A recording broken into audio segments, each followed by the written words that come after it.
আসসালামু আলাইকুম। আমি রিফাত রশিদ, সভাপতি বৈষম্য বিরোধী ছাত্র আন্দোলন। আজকে সকাল থেকেই আনুমানিক 12টার দিক থেকেই আমার ফোনে অসংখ্য কল আসতে থাকে। বেশিরভাগই বিদেশি নম্বর, দেশি অনেকগুলো নম্বর থেকেও আমার ফোনে কল আসে এবং শুরুতে আমি দুই একটা কল ধরি, পরবর্তীতে বুঝতে পারি প্রায় প্রত্যেকটা ডেথ থ্রেট দেওয়া হচ্ছে এবং আমার প্রত্যেকটা কলের মাঝেই আমার ফ্যামিলিকে এবং এখানে অভ্যুত্থানের যারা নেতৃবৃন্দ আছে তাদেরকে থ্রেট করা হচ্ছে, তাদেরকে হত্যার হুমকি দেওয়া হচ্ছে। আমি আপনাদেরকে একটা ভিডিওই দেখাতে চাই, যে ভিডিওর মাধ্যমে আমার মনে হয় যে ব্যাপারটা আসলে পরিষ্কার হবে। এই আমি ভিডিওটা আপনাদেরকে দেখাতে চাচ্ছি। এই যে এখানে কাগজটা একটু করাই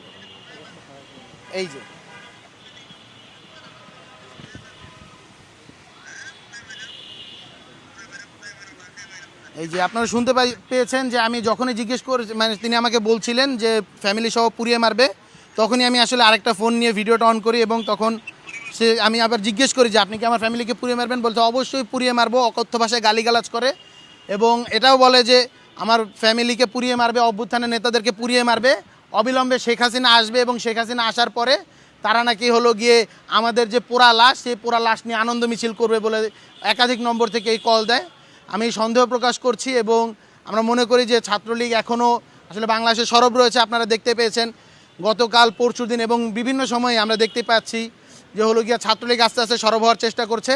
ছাত্রলীগের আলামিন সহ অসংখ্য মানুষের ফেসবুকে আপনারা দেখতে পেয়েছেন উত্তরা এবং ধানমন্ডি এলাকা সহ তারা ইফতার প্রোগ্রাম করছে, সংগঠিত হওয়ার চেষ্টা করছে এবং আমরা সন্দেহ করছি যে তারা বাংলাদেশে আবারও একটি জঙ্গি কায়দায় নাশকতা সৃষ্টির জন্যই তাদের এই প্ল্যানিং, তাদের এই প্রোগ্রাম এবং তাদের এই আবারও সংগঠিত হওয়া। স্বরাষ্ট্রমন্ত্রী সহ বাংলাদেশের অসংখ্য বিভিন্ন জায়গার, আমরা রাজশাহীর যিনি হলো ডিআইজি তাকেও দেখতে শুনেছি, তিনিও আসলে প্রেস রিলিজ দিয়েছিলেন, বলেছিলেন যে যারাই হলো গিয়ে ছাত্রলীগেরা সংগঠিত হতে পারে এবং নাশকতা সৃষ্টি করতে পারে, ছাত্রলীগ, আওয়ামী লীগ, যুবলীগ সহ যারাই রয়েছেন, তাদের যদি আমিনও হয় প্রয়োজনে আবারও তাদেরকে হলো গিয়ে অন্যান্য যে মামলা আছে তাদেরকে অ্যারেস্ট দেখাতে হবে। সুতরাং আমরা মনে করি যে অবিলম্বে ছাত্রলীগের যে সন্ত্রাসীরা রয়েছে তাদেরকে অ্যারেস্ট করতে হবে, যুবলীগের সন্ত্রাসীদের অ্যারেস্ট করতে হবে, আওয়ামী লীগের সন্ত্রাসীদেরকে অ্যারেস্ট করতে হবে। 5ই আগস্টেই আসলে বাংলাদেশে আওয়ামী লীগের ফয়সালা হয়ে গেছে, আওয়ামী লীগের চ্যাপ্টারের ইতি হয়ে গিয়েছে। এত বড় একটি গণহত্যার পর আওয়ামী লীগের আবারও বাংলাদেশে আসলে রাজনীতিতে তো দূর, বাংলাদেশে তাদের ফেরার সুযোগ নেই। বাংলাদেশে তাদের থাকার একমাত্রই প্রক্রিয়া রয়েছে, সেটা হলো বিচারিক প্রক্রিয়ার মাধ্যমে তাদের জেলে যেতে হবে, তাদের আদালত যে রায় দিবে, যদি ফাঁসি দেয় ফাঁসি কার্যকর করতে হবে। তার পরবর্তীতে কেউ যদি নির্দোষ প্রমাণিত হয়, আমি বিশ্বাস করি বাংলাদেশে আওয়ামী লীগের খুব কম সংখ্যকই আছে যারা জুলাই আগস্টে হত্যাকাণ্ডে আসলে অংশগ্রহণ করেনি। সুতরাং এই সংখ্যাটা নগণ্য বা না বললেই চলে। আওয়ামী লীগেরকে দ্রুত বিচারিক প্রক্রিয়া নিয়ে আসতে হবে। আমরা এখনও দেখতে পাচ্ছি যে ইন্টারিম গভর্নমেন্ট এবং নতুন যে গভর্নমেন্ট রয়েছে সবাই আসলে আওয়ামী লীগের বিচারের ক্ষেত্রে একটা ঢিলে তেতলা অবস্থা রয়েছে। ট্রাইব্যুনালে আমরা দেখতে পেয়েছি ট্রাইব্যুনাল পরিবর্তন, ট্রাইব্যুনালের যারা নীতি নির্ধারক রয়েছেন তাদেরকে পরিবর্তন হওয়ার পরবর্তীতে আমরা আসলে খুব একটা আপডেট পাচ্ছি না ট্রাইব্যুনালে। আমরা জানি না আসলে কী রয়েছে। আমরা এবং আমাদের পরিবাররা শঙ্কিত, গণ অভ্যুত্থানের নেতৃবৃন্দ যারা রয়েছে এবং তাদের পরিবাররা শঙ্কিত। একটা কথা আমরা স্পষ্টভাবে বলতে চাই, আমরা আসলে ভয় পাই না। আমরা আসলে 5ই আগস্টেই আমাদের আসলে পর থেকে আমরা আসলে একটা বোনাস লাইফে লিড করছি। সুতরাং আমাদের এই ভয় না যে ছাত্রলীগ আমাদেরকে মেরে ফেলবে, কিন্তু আমাদের ভয় একটাই যে ছাত্রলীগ যদি বা আওয়ামী লীগের যে সন্ত্রাসীরা তারা যদি আমাদেরকে মেরে ফেলে তাহলে আমাদের যে নতুন বাংলাদেশ বিনির্মাণের যে লড়াই এখনও চলমান রয়েছে সেইটা থেমে যাবে।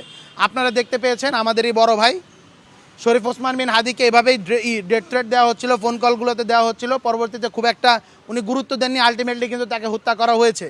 এই সিলসিলাটা চলমান রয়েছে। আওয়ামী লীগের সন্ত্রাসীরা তারা যখন ডেথ থ্রেট দিচ্ছে, আমরা মনে করছি, শঙ্কা করছি যে তারা আমাদেরকে হত্যার উদ্দেশ্যে এবং আমাদের পরিবারকে হত্যার উদ্দেশ্যে এই কাজটি করছে। এটি নিছক কোনো হলো গিয়ে ভয়ভীতি প্রদর্শনের জন্য নয়। বাংলাদেশ সরকার এবং বাংলাদেশের পুলিশের কাছে আমরা একটা জিনিস দাবি করব, সেটি হলো গিয়ে শুধু আমরা আমাদের নিরাপত্তার দাবি করছি না, আমরা আমাদের নিরাপত্তা সেভাবে চাইছিও না। আমরা চাই আওয়ামী লীগকে আপনারা গ্রেফতার করুন, আওয়ামী লীগের সন্ত্রাসীদেরকে, ছাত্রলীগের সন্ত্রাসীদেরকে গ্রেফতার করুন। তারা যে বিভিন্ন সময়ের ভিতরে হলো গিয়ে আবার মাথাচাড়া দিয়ে ওঠার চেষ্টা করছে, পায়তারা করছে, জঙ্গি কায়দা নাশকতা করার চেষ্টা করছে, সেটি প্রতিহত করুন, তাদেরকে অ্যারেস্ট করে বিচারের মুখোমুখি দাঁড় করান। এটি যদি করতে পারেন তবেই আসলে আমাদের যে লড়াই সেটি পরিতৃপ্তি পাবে। আর একটা কথা বলে আমি শেষ করছি, যদি এই আওয়ামী লীগ বিরোধী, সন্ত্রাস বিরোধী লড়াইয়ে জুলাই গণ অভ্যুত্থানের পক্ষে থাকার জন্য, জুলাই গণ অভ্যুত্থানের নেতৃত্ব দেওয়ার জন্য যদি আমাকে হত্যা করা হয়, আমাকে শহীদ করা হয়, আপনাদের কাছে এতটুকু দাবি, আপনারা শহীদের খাতায় আমার নামটা লিখে রাখেন, আমার পরিবারকে দেখেন। আর একটা ছোট্ট কথা বলে যাই, যারা খুন করবে তাদের বিচারটা অন্তত করেন, তাদেরকে আপনারা ধরেন, তাদেরকে এরা ছেড়ে দিয়েন না।